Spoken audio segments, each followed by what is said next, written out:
Multiply 9.55 by 10 using long multiplication. For now, ignore the decimal points. Start with the rightmost digit of the bottom factor, 0. Multiplying by 0 makes this whole row 0. The first partial product is 0.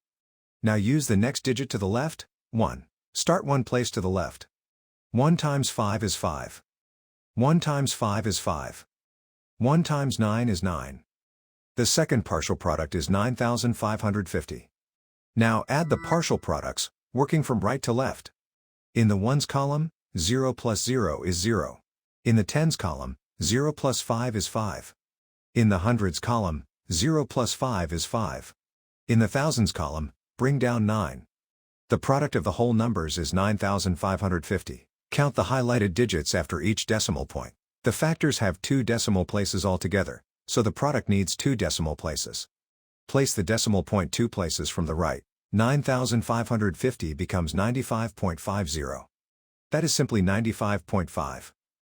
So 9.55 times 10 is 95.5.